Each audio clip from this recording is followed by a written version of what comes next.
चलिए देखेंगे आज रीढ़ की हड्डी में लड़के के पिता और लड़की के पिता दोनों आपस में बातचीत कर रहे थे। अपने पुराने ज़माने की याद कर रहे थे, पुराने ज़माने को। अब देखिए राम प्रसाद जी क्या बोलते हैं। जी हाँ, उस ज़माने की बात ही दूसरी थी, इस प्रकार से कहते हुए हंसते हैं। उस पर गोपाल प्रसाद जी जोशीले आवाज़ में क्या कहते हैं, मतलब थोड़ी तेज आवाज़ में। पढ़ाई का यह हाल था कि एक बार कुर्सी पर बैठे कि 12 घंटे की सीटिंग हो गई। 12 घंटे की जनाब। इस प्रकार से गोपाल प्रसाद जी कहते हैं कि हम एक बार स्कूल में जो बैठ गए बेंच पर, कुर्सी पर, तो 12 घंटे हिलने तक नहीं दिया जाता था। इस प्रकार की पढ़ाई होती थी। मैं सच कहता हूं कि उस जमाने की मैट्रिक की वह अंग्रेजी लिखता था फर्राटे की, कि आजकल के एमए में भी उसका मुकाबला नहीं कर सकते थे। मतलब कहने का तात्पर्य है कि उस समय की पढ़ाई तो वाकई में पढ़ाई होती थी। आजकल वैसी पढ़ाई कहाँ होती है, एमए में भी नहीं होती है। जो पढ़ाई पहले मैट्रिक में होती थी, मैट्रिक मतलब 10वीं 12वीं में हुआ करती थी। अब राम प्रसाद जी उनके बातों पर हामी भरते हुए जी हाँ, यह तो है ही। अब आगे गोपाल प्रसाद जी कहते हैं कि माफ कीजिएगा बाबू राम प्रसाद, राम स्वरूप, उस जमाने की जब याद आती है अपने को जब्त करना मुश्किल हो जाता है, मतलब अपने आप को रोकना मुश्किल हो जाता है। राम स्वरूप हंसते हुए कहते हैं जी हाँ, वह तो रंगीन जमाना था, रंगीन जमाना। हा। शंकर भी हंसता है, इस बातों पर आपस में हंसते हैं। गोपाल प्रसाद जी एक साथ अपनी आवाज में तरीका बदलते हुए, अच्छा तो साहब फिर बिजनेस की बातचीत हो जाए। गोपाल प्रसाद जी कहते हैं। फिर राम प्रसाद जी चौंक कर बोलते हैं बिजनेस। इस प्रकार से थोड़ा सा समझ कर बोलते हैं हाँ अच्छा, लेकिन जरा नाश्ता तो कर लीजिए। फिर उठते हैं राम स्वरूप जी। उसके बाद गोपाल प्रसाद जी कहते हैं कि यह सब आप तकल्लुफ करते हैं। कहने का तात्पर्य ये तकल्लुफ मतलब वो क्या बोला जाए इसको, तकल्लुफ उर्दू वर्ड है जिसका अर्थ ये होता है कि आप क्यों मुश्किल में पड़ रहे हैं, है ना, क्यों परेशानी उठा रहे हैं। इस प्रकार से कहते हैं। राम प्रसाद जी बोलते हैं कि तकल्लुफ किस बात की, यह तो मेरी बड़ी तकदीर है कि आप मेरे यहाँ तशरीफ लाए हैं मतलब आप स्वयं मेरे घर पर आए हैं, वरना मैं किस काबिल हूँ। हंसते हुए बोलते हैं माफ कीजिए जरा अभी हाजिर हुआ। ऐसा कहते हुए राम स्वरूप जी अंदर जाते हैं और गोपाल प्रसाद जी क्या करते हैं, थोड़ी देर बाद दबी आवाज में, मतलब थोड़ी सी धीरे से आवाज करके बात करते हैं आपस में। अब उस कमरे में कौन कौन रह गया, गोपाल प्रसाद और उसका बेटा रह जाता है। जैसे ही राम स्वरूप जी दूसरे कमरे में जाते हैं तो वो दबी हुई आवाज में क्या बात करते हैं देखिएगा। आदमी तो भला है, राम स्वरूप के बारे में बोलते हैं कि आदमी तो भला है। किसको बोलते हैं, अपने बेटे शंकर से। मकान वकान से हैसियत भी बुरी मालूम नहीं होती है, पता चले लड़की कैसी है, कहकर शंकर जी को, अपने लड़के को बोलता है। शंकर जी बोलता है जी हाँ ठीक है, देखते हैं अब लड़की कैसी है। कुछ खंगार कर इधर उधर देखता है शंकर। फिर गोपाल प्रसाद जी बोलता है क्यों, क्या हुआ। शंकर बोलता है कि कुछ नहीं। गोपाल प्रसाद झुक कर क्यों बैठते हो, गोपाल प्रसाद जी बोलता है शंकर से कि झुक कर क्यों बैठते हो, ब्याह तय करने आए हो, मतलब विवाह तय करने आए हो तो कमर सीधी करके बैठो। तुम्हारे दोस्त ठीक कहते हैं कि शंकर की बैकबोन मतलब रीढ़ की हड्डी कमजोर है, इसलिए वो झुक कर बैठता है या झुक कर चलता है। इस प्रकार से गोपाल प्रसाद शंकर से कहता है। इतने में बाबू राम स्वरूप आ जाते हैं, हाथ में चाय की ट्रे लिए हुए मेज पर रख देते हैं। गोपाल प्रसाद आखिर आप माने नहीं, राम स्वरूप जी को बोलते हैं कि आखिर आप माने नहीं, तकल्लुफ कर ही लिया, परेशानी कर ही लिया आपने। राम स्वरूप ने फिर क्या बोला, चाय प्याले में डालते हुए हंसते हुए कहते हैं कि आपको विलायती चाय पसंद है या हिंदुस्तानी। इस प्रकार से वे पूछते हैं तो गोपाल प्रसाद जी जवाब देते हैं, नहीं नहीं साहब, मुझे आधा दूध और आधा चाय दीजिए, ठीक है, और चीनी भी ज़्यादा डालिएगा, मुझे तो भाई यह नया फैशन पसंद नहीं है। एक तो वैसे ही चाय में पानी काफ़ी होता है और फिर चीनी भी नाम के लिए डाली जाए तो फिर जायका क्या रहेगा, जायका मतलब स्वाद, ठीक है। अब राम स्वरूप जी हंसते हुए कहते हैं कि आप सही हैं, प्याला पकड़ाते हैं, गोपाल प्रसाद जी को चाय का प्याला देते हैं। और फिर शंकर खंगार कर, सुना है सरकार अब ज़्यादा चीनी लेने वालों पर टैक्स लगाएगी। शंकर क्या बोलता है कि ज़्यादा शक्कर लेने वालों पर अब सरकार क्या है, टैक्स लगाएगी। फिर गोपाल प्रसाद जी चाय पीते हुए हाँ हूँ कहते हुए, सरकार जो चाहे सो कर ले, पर अगर आमदनी करनी है तो सरकार को बस एक ही टैक्स लगाना चाहिए। राम स्वरूप शंकर को प्याला देते हुए, वह क्या? राम स्वरूप जी पूछते हैं कि वह कौन सा टैक्स? तो गोपाल प्रसाद जी बोलते हैं खूबसूरती पर टैक्स लगाना चाहिए, सिर्फ एक ही टैक्स लगाना चाहिए। फिर राम स्वरूप और शंकर दोनों हंस पड़ते हैं। मजाक नहीं है साहब, आगे बोलते हैं गोपाल प्रसाद जी, मजाक नहीं कर रहा हूं मैं, यह ऐसा टैक्स है जनाब कि देने वाली भी चू न करेगी। बस शर्त यह है कि औरत यह छोड़ दे कि वह अपनी खूबसूरती के स्टैंडर्ड के मालिक अपने ऊपर टैक्स तय कर ले, फिर देखिए सरकार की कैसी आमदनी बढ़ती जाती है, ठीक है। तो उन्होंने मजाक करते हुए कहा कि खूबसूरती पर टैक्स लगा देना चाहिए। और रामस्वरूप जोर से हंसते हुए, वाह वाह, क्या खूब सोचा है आपने, वाकई आजकल यह खूबसूरती का सवाल भी बेढब हो गया है, मतलब बहुत बढ़ गया है। हम लोग के ज़माने में तो कभी उठता ही न था, यह सवाल उठता ही नहीं था। तस्तरी मतलब प्लेट, नाश्ते की प्लेट गोपाल प्रसाद की तरफ बढ़ाते हुए, लीजिए। गोपाल प्रसाद जी समोसा उठाते हुए, कभी नहीं साहब, कभी नहीं, ऐसा बोलते हैं, ठीक है। आगे रामस्वरूप जी कहते हैं शंकर की तरफ मुखातिब होते हुए, मतलब शंकर की तरफ देखते हुए, आपका क्या ख्याल है शंकर बाबू? रामस्वरूप पूछते हैं किस मामले में? तो रामस्वरूप जी कहते हैं कि यही कि शादी तय करने में खूबसूरती का हिस्सा कितना होना चाहिए, खूबसूरती का हिस्सा कितना होना चाहिए। इस प्रकार से बातचीत होती रहती है।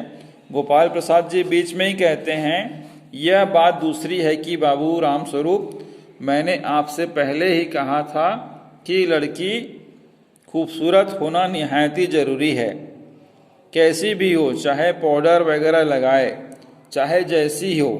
यह बात है कि हम और आप मान भी जाएं, मगर घर की औरतें तो राजी नहीं होती हैं। आपकी लड़की तो ठीक है। इस प्रकार से गोपाल प्रसाद जी बोलते हैं।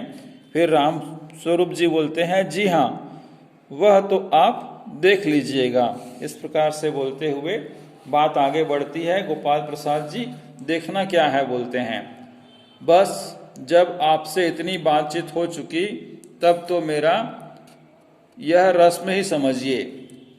इतनी बातचीत होने के बाद यह तो सिर्फ एक रस्म ही समझिए।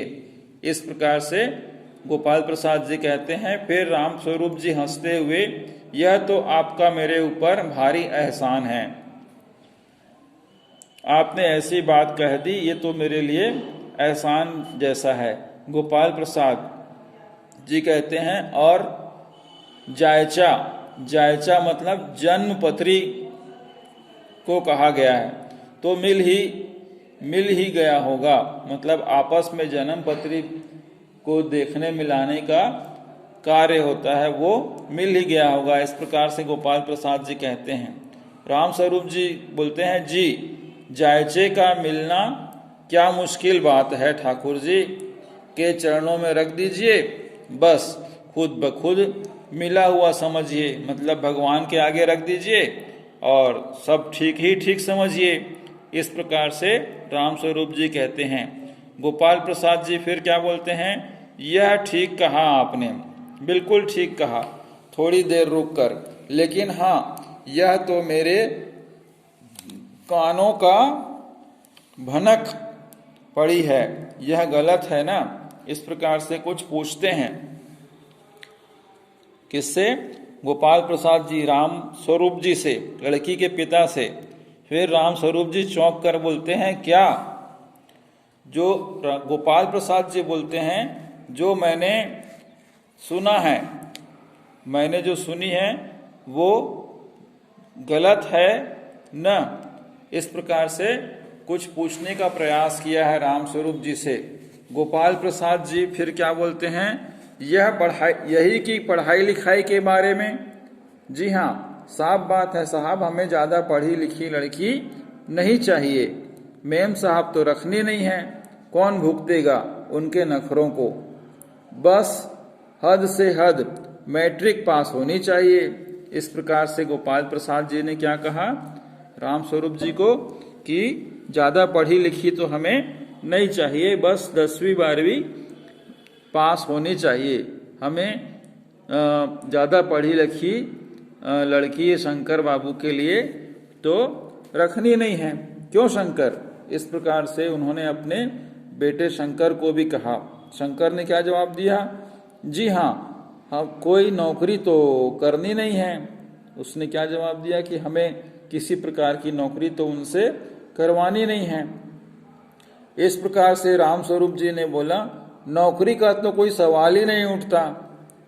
फिर गोपाल प्रसाद जी क्या बोलते हैं, और क्या साहब, देखिए कुछ लोग मुझसे कहते हैं कि जब आपने अपने लड़के को BA MA तक पढ़ाया है तब उनकी बहू भी ग्रेजुएट लीजिए। लोग उनको क्या बोलते हैं कि जब आपने अपने बच्चे को इतना पढ़ाया है तो बहू भी जो लाएंगे वो कम से कम कॉलेज की पढ़ी हुई होनी चाहिए। इस प्रकार से गोपाल प्रसाद जी लोगों के बारे में बताते हैं। भला पूछिए इन अकल के ठेकेदारों से, क्या लड़कों की पढ़ाई और लड़कियों की पढ़ाई एक बात है? अरे मर्दों का काम तो है पढ़ना और काबिल होना। इस प्रकार से गोपाल प्रसाद जी लड़के और लड़कियों में भेद करते हैं और आगे बोलते हैं, अगर औरतें भी यही करने लगी, अंग्रेजी अखबार पढ़ने लगी और पॉलिटिक्स वगैरह में बहस करने लगी, तब तो हो चुकी गृहस्थी, मतलब हो चुका घर का कामकाज संभालना। जनाब, मोर के पंख होते हैं, मोरनी के नहीं, शेर के बाल होते हैं, शेरनी के नहीं। इस प्रकार से वे थोड़ा सा उदाहरण देते हैं और लड़के और लड़कियों में फर्क महसूस करते हैं। फिर राम स्वरूप जी कहते हैं, जी हाँ, और मर्द की दाढ़ी होती है, औरतों की नहीं। इस प्रकार से थोड़ा सा वहां पर हंसी का माहौल निर्मित हो जाता है। शंकर भी हंसता है मगर गोपाल प्रसाद गंभीर हो जाते हैं, थोड़ा सा सीरियस हो जाते हैं। फिर गोपाल प्रसाद जी बोलते हैं, हाँ हाँ वह भी सही है। कहने का मतलब यह है कि कुछ बातें दुनिया में ऐसी हैं जो सिर्फ मर्दों के लिए है, और ऊंची तालीम भी ऐसी चीज में से एक है। गोपाल प्रसाद जी का मानना था कि पढ़ाई की जो व्यवस्था है वो सिर्फ पुरुषों के लिए ही बनी है। इस प्रकार से वे अपनी बात कहते हैं। रामस्वरूप शंकर से चाय और लीजिए। शंकर लड़के से बोलते हैं कि चाय और लीजिए। फिर शंकर क्या बोलता है, धन्यवाद मैं पी चुका हूँ। रामस्वरूप जी फिर बोलते हैं गोपाल प्रसाद से, आप लीजिए चाय थोड़ी सी। इस प्रकार से गोपाल प्रसाद जी बोलते हैं, बस साहब अब तो खत्म ही कीजिए, नाश्ते पानी को खत्म कीजिए। रामस्वरूप जी आगे बोलते हैं, आपने तो कुछ खाया ही नहीं, चाय के साथ टोस्ट नहीं थे, क्या बताएं वह मक्खन। इस प्रकार से अपनी बात को रोकते हुए बोल देते हैं, मक्खन या टोस्ट तो लिया ही नहीं। मक्खन बोलते बोलते उनका शब्द रुक गया, है ना। गोपाल प्रसाद, नाश्ता ही तो करना था साहब, कोई पेट तो भरना नहीं था, और फिर टोस्ट मैं खाता ही नहीं। इस प्रकार से गोपाल प्रसाद जी ने उनका प्रश्न का उत्तर दिया। रामस्वरूप जी कहते हैं, मेज पर एक तरफ सरका देते हैं, नाश्ते को एक तरफ सरका देते हैं, फिर अंदर से दरवाजे की तरफ मुंह करके जरा जोर से कहते हैं, अरे जरा पान भिजवा देना। ऐसा कहते हुए घर में आवाज लगाते हैं और फिर बोलते हैं कि सिगरेट मंगवाऊं। फिर गोपाल प्रसाद जी मना कर देते हैं, जी नहीं। ऐसा कहते हुए बात आगे बढ़ती है, ठीक है। फिर पान की तस्तरी हाथों में लिए उमा आती है। पान की प्लेट हाथ में लेकर लड़की जो होती है इस कहानी में वह आती है, सादगी के कपड़े, गर्दन झुकी हुई। बाबू गोपाल प्रसाद आंखें गड़ाकर और शंकर छिपकर उसे ताक रहे थे। कहने का तात्पर्य यह है कि जो लड़के का पिता था वो अपनी होने वाली बहू को ध्यान से देख रहा था, और शंकर जो लड़का था वो छिपकर मतलब तिरछी आंखों से उस लड़की को देखने की कोशिश कर रहे थे।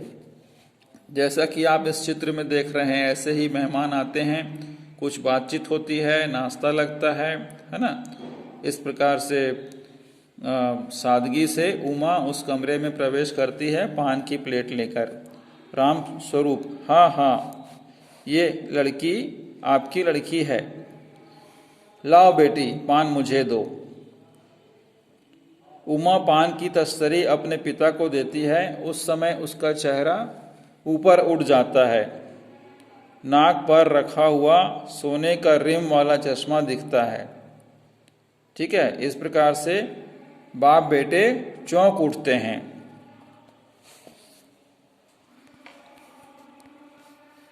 चश्मा चेहरे पर लगा हुआ देखकर दोनों बाप बेटे चौंक जाते हैं कि लड़की चश्मा पहनी हुई है। फिर रामस्वरूप जरा सकपकाकर, वह तो पिछले महीने में इसकी आंख आ गई थी, सो कुछ दिन के लिए चश्मा लगाना पड़ रहा है। इस प्रकार से रामस्वरूप जी सफाई में कहते हैं। गोपाल प्रसाद जी फिर बोलते हैं, पढ़ाई लिखाई की वजह से तो नहीं कुछ, उनको ऐसा लगता है कि लड़की पढ़ी लिखी है, क्योंकि ज़्यादातर इस प्रकार से पढ़ने लिखने से आँखों में चश्मा लगने की संभावना रहती है।